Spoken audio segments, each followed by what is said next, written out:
Me llamo Celeste, tengo 78 años y vivo aquí en Bogotá, Colombia.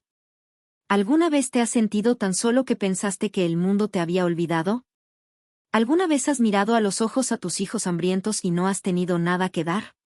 Hoy voy a contar una historia que he guardado durante muchos años, una historia de abandono, de secretos y de una fuerza que ni siquiera sabía que existía en mí. Lo que voy a revelar aquí cambió mi vida para siempre, y quizás también cambie la forma en que tú ves tu propia historia. Quédate conmigo hasta el final, porque lo que sucedió aquella noche de diciembre de 1968 todavía me hace temblar al recordarlo. Si alguna vez has pasado por momentos difíciles en la vida, si alguna vez tuviste que ser fuerte cuando todo parecía desmoronarse, esta historia es para ti. Dale like si crees que las mujeres son más fuertes de lo que imaginan y suscríbete al canal para escuchar más historias reales de superación. Pero antes de empezar, necesito que sepan, no todo lo que les voy a contar es fácil de escuchar. Hay secretos que he guardado durante décadas, cosas que ni siquiera les he contado a mis propios hijos. Hasta hoy. Nací en 1947, en un pequeño pueblo llamado Guatavita, a pocas horas de Bogotá. Mi padre, don Ernesto, era herrero, y mi madre, doña Remedios, se encargaba de la casa y de nosotros, los 7 hijos. Éramos pobres, pero no lo sabíamos. Teníamos suficiente, frijoles, arroz y, a veces, un trozo de carne los domingos después de misa. Recuerdo el olor de la forja de mi padre, ese metal caliente mezclado con carbón. Recuerdo las manos ásperas de mi madre amasando la masa de arepas cada mañana, aún oscuro afuera, con el gallo del vecino empezando a cantar. La vida era sencilla, pero era nuestra. Tenía 16 años cuando conocí a Rodrigo. Era 1963, y había llegado al pueblo para trabajar en la construcción de la presa. Tenía 24 años, era alto, con esos ojos oscuros que parecían albergar 1000 historias. Siempre llevaba sombrero de paja y tenía una sonrisa, esa sonrisa que me aceleraba el corazón. La primera vez que lo vi fue en la Plaza Central, un domingo después de misa. Estaba apoyado en el kiosco de música, fumando un cigarrillo, observando a la gente pasar. Nuestras miradas se cruzaron un instante, y sentí algo extraño en el pecho, como si una puerta se hubiera abierto en mi interior. Mi madre me jaló del brazo. Celeste, no mires a esos hombres desde fuera. No sirven para nada. Pero ya era demasiado tarde. Ya estaba perdida. Rodrigo empezó a aparecer por la tienda del señor Justiniano, donde iba a comprarle cosas a mi madre. Siempre encontraba una excusa para charlar conmigo. Me preguntaba sobre el tiempo, las fiestas del pueblo, cualquier cosa. Y yo, que siempre había sido tímida, me encontraba sonriendo, charlando, esperando con ansias el próximo encuentro. 3 meses después, nos veíamos en secreto. Él me esperaba cerca del río, donde nadie iba al caer la tarde. Nos sentábamos en las rocas, con el agua corriendo a nuestros pies, y él me contaba de los lugares que había visitado, las grandes ciudades, las luces de Bogotá que yo nunca había visto. Algún día te llevaré a ver todo esto, Celeste, dijo, tomándome la mano. Tendremos una casa preciosa, lucirás vestidos nuevos y nuestros hijos irán a escuelas de verdad. Creí cada palabra. ¿Cómo no? Fue mi primer amor, mi único amor. Cuando me besó por primera vez, allí junto al río, con el sonido del agua y el canto de los pájaros al atardecer, supe que pasaría el resto de mi vida con él. Mi padre descubrió nuestra aventura cuando yo tenía 17 años. Un vecino nos había visto juntos. Recuerdo la reprimenda, el golpe del cinturón en la mesa, la voz de mi padre resonando por la pequeña casa. Ese hombre no sirve, Celeste. Te engañará y luego se irá. Pero no hice caso. Cuando tienes 17 años y estás enamorado, no escuchas a nadie, ¿verdad? ¿Alguna vez has desobedecido a tus padres por amor? ¿Alguna vez lo has apostado todo por alguien, incluso cuando todos te decían que estabas equivocado? Rodrigo me prometió matrimonio. Dijo que en cuanto terminaran las obras de la presa, ahorraría suficiente dinero y volvería por mí. Haríamos una fiesta sencilla, pero sería nuestro día. Yo bordaría mi propio vestido, como hacían las chicas de antes. Pero antes de que eso sucediera, descubrí que estaba embarazada. Tenía 18 años y mi mundo se derrumbó. En aquel entonces, en 1965, quedar embarazada sin estar casada era la mayor vergüenza que una familia podía soportar. Mi madre lloró durante 3 días seguidos. Mi padre no me habló durante una semana entera. Cuando se lo conté a Rodrigo, palideció. Todavía recuerdo su expresión. No era de felicidad ni de sorpresa. Era de miedo. Pero me abrazó y me dijo, no te preocupes, mi amor. Casémonos pronto, antes de que se note la barriguita. Que nadie se entere. Y nos casamos. Fue una ceremonia rápida, en la pequeña iglesia de Guatavita, solo con mis padres y 2 testigos. No llevaba vestido blanco, llevaba un sencillo vestido azul que mi madre había guardado. No hubo recepción ni música. Pero era feliz. Tenía al hombre que amaba a mi lado, y pronto tendríamos nuestro primer hijo. Pero lo que no sabía, lo que nadie me dijo, es que la vida tiene una crueldad que nos arrebata los sueños de las manos cuando menos lo esperamos. Y mi pesadilla apenas comenzaba. Porque 3 meses después de la boda, descubrí algo sobre Rodrigo que lo cambiaría todo. Algo que me había estado ocultando desde el primer día. Nos mudamos a una casa alquilada en las afueras de Guatavita. Era una pequeña casa de adobe de 2 habitaciones con estufa de leña. El techo goteaba cuando llovía fuerte, y el viento frío de la montaña se colaba por las grietas de las paredes. Pero era nuestra, y me esforcé por mantener todo limpio y ordenado. Rodrigo siguió trabajando en la presa y yo me encargué de la casa, esperando a que nuestro bebé creciera dentro de mí. Bordaba ropita, le hablaba a mi vientre, soñaba con la carita que pronto conocería. Era una tarde de julio cuando todo cambió. Rodrigo se había ido a trabajar temprano por la mañana, como siempre. Estaba tendiendo la ropa cuando vi acercarse a una mujer. Era mayor que yo, quizá de unos 30 años, y llevaba a un niño en brazos y a otro de la mano. ¿Eres Celeste?, preguntó con voz fría y haciéndome temblar. Sí, soy yo. ¿Puedo ayudarte? Ella rió. Pero no era una risa alegre. Era una risa amarga, llena de dolor. ¿Ayuda? Ya me has ayudado demasiado, jovencita. Me robaste a mi marido. Mi corazón se detuvo. ¿Cómo? Rodrigo. Es mi marido desde hace 8 años. Y estas, señaló a los niños, son sus hijas. Mariana tiene 6 años y Beatriz 3. El mundo me daba vueltas. Me agarré al tendedero para no caer. No, no puede ser verdad. Me dijo que nunca se había casado. ¿Y me creíste? Me miró con una mezcla de ira y lástima. Hace lo mismo en todos los trabajos. Liga con una joven, le promete matrimonio y, al terminar el trabajo, se va. Solo que esta vez, sí se casó con ella. Debió de ser porque te quedaste embarazada, ¿no? Las lágrimas me corrían por la cara. Sentía que mi barriga de casi 6 meses pesaba 1 tonelada. ¿Te abandonó? No. Vine por él. Y ahora lo voy a llevar de vuelta. A casa, a Medellín, donde pertenece. Ella se fue, pero las palabras quedaron. Cuando Rodrigo regresó esa noche, yo estaba sentado en la sombra, sin haber encendido la lámpara. Entró silbando, como siempre. ¿Celeste? ¿Por qué está tan oscuro aquí? Encendió la lámpara y vio mi cara, hinchada de tanto llorar. ¿Qué pasa? Tu esposa estuvo aquí hoy, dije con voz fría y dura. ¿Y tus hijas? Vi cómo palidecía. Por un momento, pensé que lo negaría. Pero simplemente bajó la cabeza y se recostó en su silla. Te lo iba a decir, Celeste. ¿Cuándo? ¿Cuándo nació nuestro hijo? ¿Cuándo tuviste otra excusa para irte? No es así. Entonces dime cómo es, grité, y era la primera vez en mi vida que le gritaba a alguien. Dime cómo un hombre se casa con una mujer sabiendo que ya tiene otra familia esperándolo. Rodrigo guardó silencio un buen rato. Luego suspiró. No te quiero menos por esto, Celeste. Tienes que creerme. Pero, ¿cómo puedes creer a alguien que ha construido toda su vida sobre mentiras? Me prometió que se quedaría.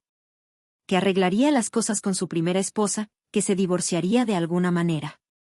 Y yo, embarazada y sin un lugar a donde ir, le creí. O quise creerle. ¿Por qué? ¿Qué opción tenía?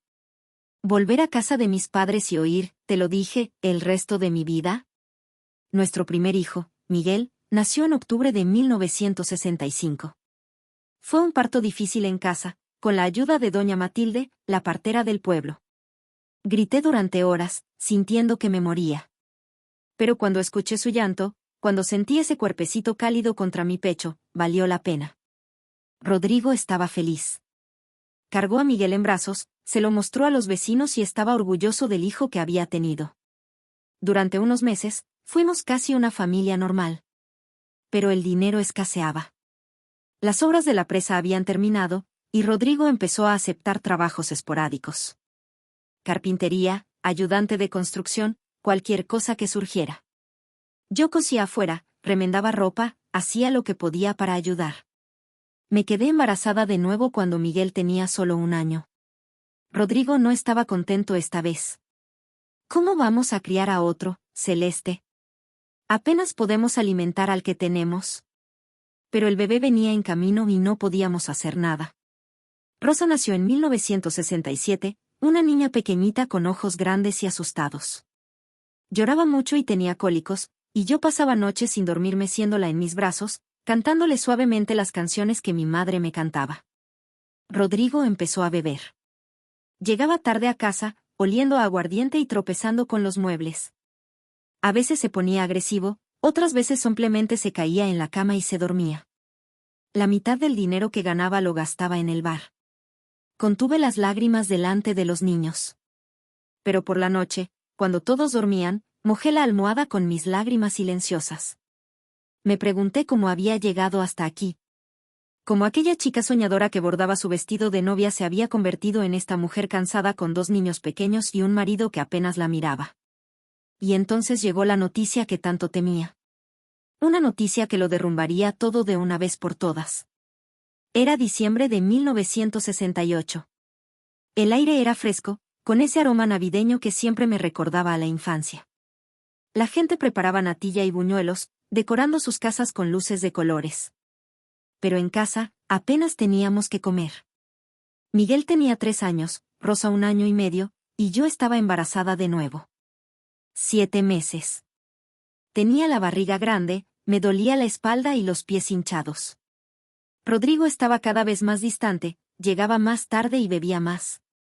Era una noche de diciembre, 2 días antes de Navidad, cuando todo terminó. Había preparado una sopa de papa con las últimas verduras que teníamos. Los niños ya estaban dormidos y yo esperaba a Rodrigo para cenar. Llegó a las 11. No estaba borracho, era diferente. Sobrio, serio, decidido. Se sentó en la silla y me miró de una manera que me hizo entenderlo todo incluso antes de que abriera la boca. Celeste, necesito hablar contigo. Mi corazón se aceleró. ¿Qué pasa? Me voy. Fue así de simple. 3 palabras que lo destrozaron todo. Me agarré al borde de la mesa, intentando respirar. ¿Cómo que te vas? Surgió un trabajo en Cali. Un trabajo muy bueno. Pero está lejos y no puedo llevarte ahora mismo. Iré primero, me instalaré y luego te llamaré. Estaba mintiendo. Podía ver en sus ojos que mentía. ¿Cuándo vuelves? No lo sé. Unos meses, quizá. ¿Unos meses? Mi voz empezó a temblar. Rodrigo, tengo 7 meses de embarazo. ¿Vas a dejarme sola para tener este bebé? Eres fuerte, Celeste. Saldrás de esto. ¿Fuerte?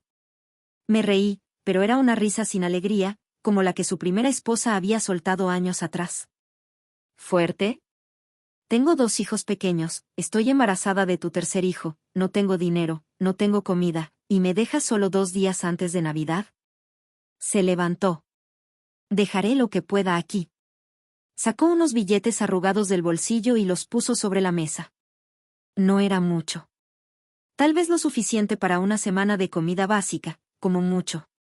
Rodrigo, por favor. Me levanté y lo agarré del brazo. Por favor, no hagas esto.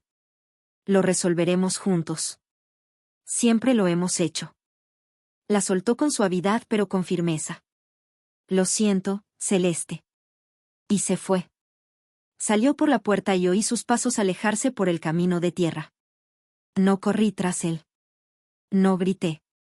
Simplemente me quedé allí, con la mano en la barriga, sintiendo las pataditas del bebé, y me di cuenta de que estaba completamente sola en el mundo. Lloré toda la noche. Lloré hasta que no me quedaron más lágrimas. Y cuando salió el sol, me sequé la cara, respiré hondo y miré a mis 2 hijos dormidos.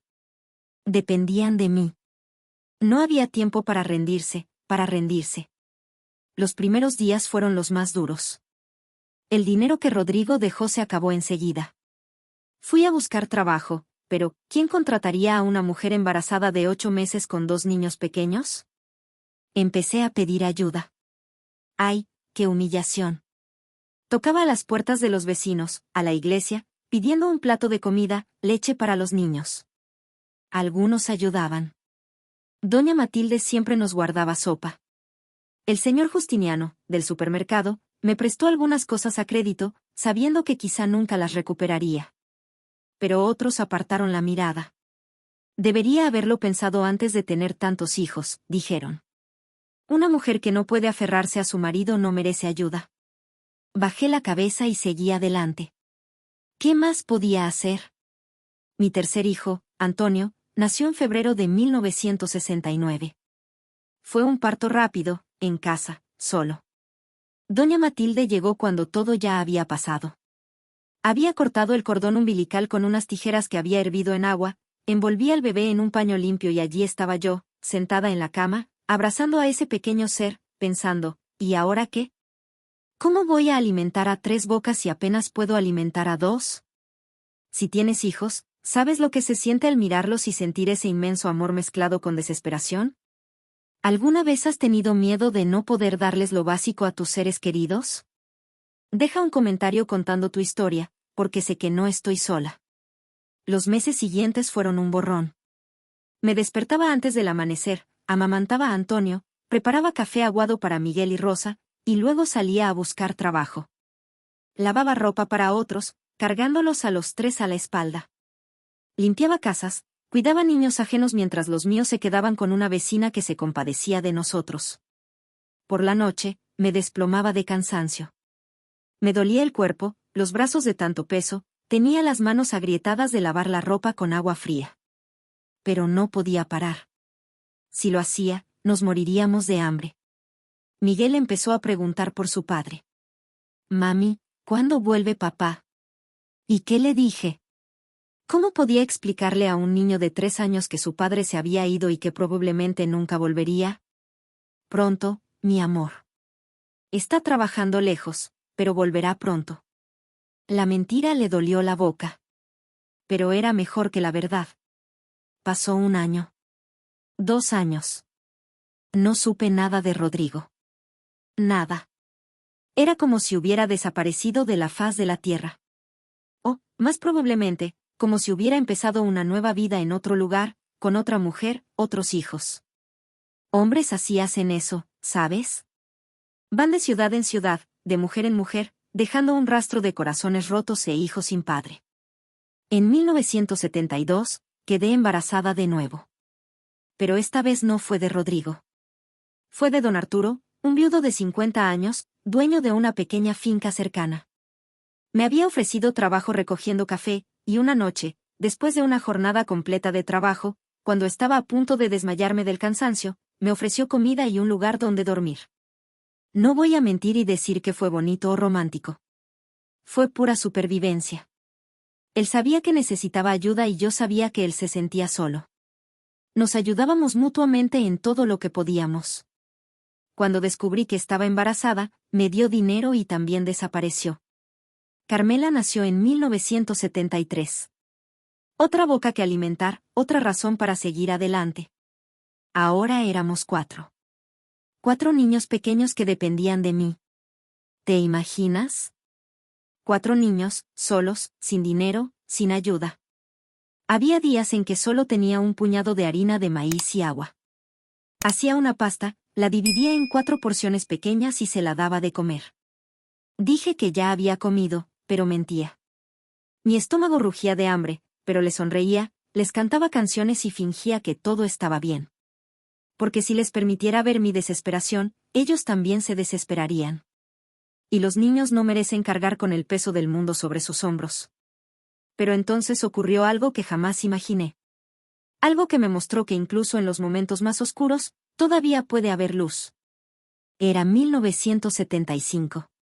Miguel tenía 10 años, Rosa 8, Antonio 6 y Carmela 2. Yo tenía 28, pero me sentía de 60. El espejo mostraba a una mujer cansada, con el pelo empezando a encanecer, arrugas alrededor de los ojos, las manos callosas de tanto trabajar. Fue doña Mercedes, una mujer adinerada del pueblo, quien lo cambió todo.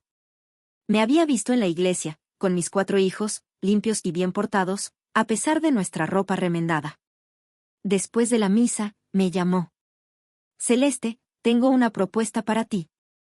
Mi corazón se aceleró. Una propuesta podría significar comida, podría significar trabajo. Necesito a alguien que cuide mi casa. Alguien en quien pueda confiar. He vivido sola desde que falleció mi esposo, y la casa es demasiado grande para que yo la administre sola. Podrían vivir allí con sus hijos. Tendrían una habitación para ustedes dos, comida garantizada y un sueldo. Creí que estaba soñando. ¿Hablas, en serio? Por supuesto. Pero hay una condición, tus hijos deben estudiar. Tengo amigos en la escuela, así que conseguiré plazas para todos. No quiero una criada con niños analfabetos. Acepté de inmediato. Y así, en marzo de 1975, nos mudamos a casa de doña Mercedes. Era una casa grande de 2 pisos con un jardín lleno de flores y una cocina más grande que toda la casa en la que habíamos vivido antes. Los niños no lo podían creer. Miguel corría por los pasillos, Rosa no paraba de hablar de las flores, Antonio quería verlo todo de una vez. Carmela simplemente me abrazó, temerosa de que el sueño terminara. Trabajé duro. Me despertaba a las 5 de la mañana, preparaba el café de doña Mercedes, limpiaba toda la casa, cuidaba el jardín, cocinaba y lavaba la ropa. Pero había comida en la mesa. Mis hijos iban a la escuela con el estómago lleno. Tenían cuadernos y lápices nuevos y uniformes limpios. Doña Mercedes era estricta pero justa. Y poco a poco, descubrí que tenía un buen corazón. Les daba clases a los niños por la noche, les ayudaba con las tareas y les contaba cuentos. Era la abuela que nunca tuvieron. ¿Y yo? Empecé a respirar por primera vez en años. Seguía trabajando duro, pero ya no estaba desesperada. Ya no tenía ese nudo en el estómago cada noche, preguntándome si tendría algo que comer al día siguiente. Fue en ese momento que algo cambió dentro de mí. Me di cuenta de que había sobrevivido. Había pasado los peores años de mi vida, con 4 hijos pequeños, sin marido, sin dinero, sin ayuda. Y había sobrevivido. No solo sobreviví, sino que había mantenido a mis hijos vivos, sanos y yendo a la escuela. Una noche, estaba sola en la cocina, terminando de lavar los platos. Me miré las manos, callosas pero fuertes, y me di cuenta, era fuerte. Más fuerte que Rodrigo. Más fuerte que cualquiera que me hubiera abandonado. No necesitaba a ningún hombre. No necesitaba la compasión de nadie. Yo era suficiente. Mis hijos y yo, juntos, éramos suficientes. Lloré esa noche, pero no eran lágrimas de tristeza. Eran lágrimas de alivio. De orgullo. De liberación. Miguel se graduó de la primaria en 1978, el primero de su familia en terminar sus estudios. Lloré en su graduación, al ver a aquel niño de 13 años, con su certificado en la mano, radiante de orgullo. Rosa le siguió poco después, luego Antonio y luego Carmela. Todos estudiaron. Todos se graduaron. Miguel se hizo mecánico, Rosa maestra, Antonio electricista, Carmela enfermera. Hoy, todos tienen sus propias familias, sus propios hogares. Ninguno pasó hambre, ninguno fue abandonado, ninguno repitió los errores que yo cometí. Si estás pasando por un momento difícil, si sientes que no puedes, quiero que sepas que sí puedes. Eres más fuerte de lo que crees. Dale, me gusta, a esta historia si te llega al corazón y suscríbete al canal para ver más historias de superación. Pero hay algo que aún no te he contado. Un secreto que he guardado todos estos años, incluso para mis hijos. Un secreto sobre Rodrigo, sobre la noche en que se fue y sobre lo que realmente pasó. Doña Mercedes falleció en 1990. Tenía 85 años y murió en paz mientras dormía. Me dejó la casa en su testamento. Así de simple, para Celeste, quien me cuidó como a una hija y merece un hogar. No podía creerlo. A los 43, tenía mi propia casa. Esa casa enorme donde trabajé durante 15 años ahora era mía. Los niños ya eran grandes, la mayoría ya se habían ido de casa, pero era mi lugar. Mi refugio. Fue mientras limpiaba el ático de la casa, años después, que encontré las cartas. Eran cartas viejas y amarillentas, dentro de una caja de zapatos. Y estaban dirigidas a mí. De Rodrigo. Casi se me para el corazón. Me senté en el polvoriento suelo del ático, con el fajo de cartas en la mano, y las leí todas. Eran más de 20 cartas, escritas entre 1969 y 1975. No se había ido voluntariamente. Su primera esposa, Marta, lo había chantajeado. Lo había amenazado con ir a la policía, diciendo que le había robado dinero a su jefe y que era un delincuente. Huyó a Cali, pero siguió escribiendo. Escribió todas las semanas durante años, enviándole dinero, preguntando por los niños y pidiendo perdón. Celeste, por favor, responde mis cartas. Necesito saber que tú y los niños están bien. Estoy intentando resolver esto, estoy ahorrando dinero para volver. Pero nunca había recibido esas cartas. Alguien las interceptó. Y sospecho quién era, el primo de Marta, que trabajaba en correos por aquel entonces. Rodrigo intentó volver. Intentó encontrarme. Pero pensó que lo había ignorado, que no quería saber nada más de él. Al final, se rindió. La última carta era de 1975. Decía que dejaría de escribir, que entendía que yo había seguido adelante, que nos deseaba a mí y a nuestros hijos toda la felicidad del mundo. Terminó diciendo, siempre has sido la más fuerte de los dos, Celeste. Cuida bien de nuestros hijos. Los quiero, incluso de lejos. Me quedé allí, en el ático, con esas viejas cartas en la mano, y lloré. Lloré por la vida que podríamos haber tenido. Lloré por el hombre que intentó regresar, pero no pudo. Lloré por los años perdidos, por las palabras no dichas, por los abrazos que nunca llegaron. Pero también sentí una extraña sensación de paz. Porque ahora lo sabía. Rodrigo no había sido el monstruo que había imaginado durante todos esos años. Era solo un hombre débil que cometía errores, pero intentaba corregirlos. Y fracasaba. Lo busqué. Me llevó meses, pero lo encontré. Rodrigo estaba en Cali, tenía 68 años, estaba enfermo y vivía en una casa sencilla con la segunda familia que había formado. Tenía otros hijos allí, pero ninguno sabía de mí. Fui a visitarlo. Llevé a Miguel conmigo. Cuando Rodrigo nos vio en la puerta, se le llenaron los ojos de lágrimas. ¿Celeste? ¿Michael? Hola, Rodrigo. Hablamos durante horas.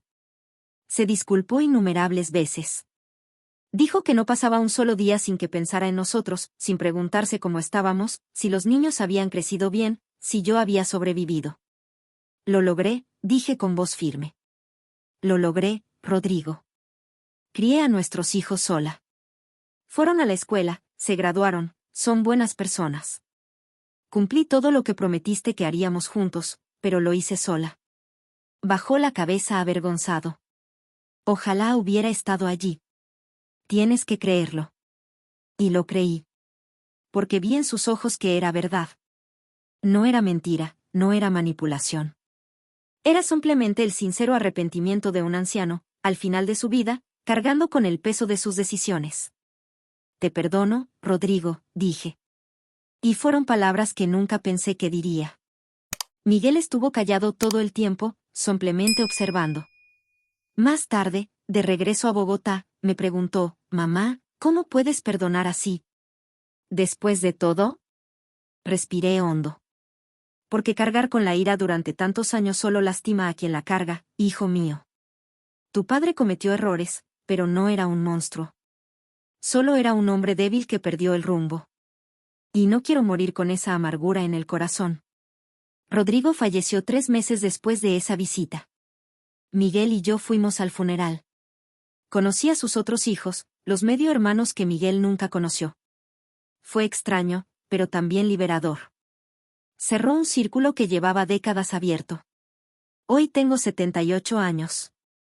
Tengo el pelo completamente blanco, me tiemblan un poco las manos al sostener la taza de café y me duelen las rodillas al subir escaleras. Pero estoy viva. Estoy aquí. Tengo 4 hijos, 13 nietos y hasta 2 bisnietos. Mi casa siempre está llena los domingos, con el olor a sancocho cocinándose en la estufa, niños corriendo por el jardín, risas y conversaciones. Es todo lo que siempre soñé, solo que tomó un rumbo completamente diferente al que imaginé. La gente me pregunta cómo lo hice. Como una mujer soltera, sin educación formal, sin dinero, sin ayuda, logró criar a 4 hijos y darles una vida digna. La respuesta es simple: no tuve elección. Cuando no tienes elección, descubres fortalezas que desconocías. Descubres que puedes despertar incluso cuando tu cuerpo te ruega que te quedes en la cama. Descubres que puedes sonreír incluso cuando quieres llorar. Descubres que el amor por tus hijos es más fuerte que cualquier hambre, cualquier cansancio, cualquier desesperación. No soy una heroína. No soy especial. Solo soy una mujer que hizo lo que tenía que hacer. Como miles de otras mujeres hacen cada día, en silencio, sin reconocimiento, sin aplausos. A veces miro hacia atrás y pienso: Celeste, ¿de verdad hiciste todo eso? Y me asombra la mujer que fui. La fuerza que tenía. La resiliencia que demostré. Aquella tímida joven de 16 años que se enamoró de un hombre de ojos oscuros cerca del río nunca imaginó que se convertiría en esta mujer. Esta mujer que ahora está aquí, contándole su historia. Si algo he aprendido en la vida, es esto: somos mucho más fuertes de lo que creemos. La vida te pondrá a prueba, te derribará, te hará creer que ya no puedes más. Pero sí puedes. Siempre puedes. Solo tienes que dar un paso a la vez, respirar hondo y seguir adelante. Mis hijos ya saben toda la historia. Les conté todo después de encontrar las cartas.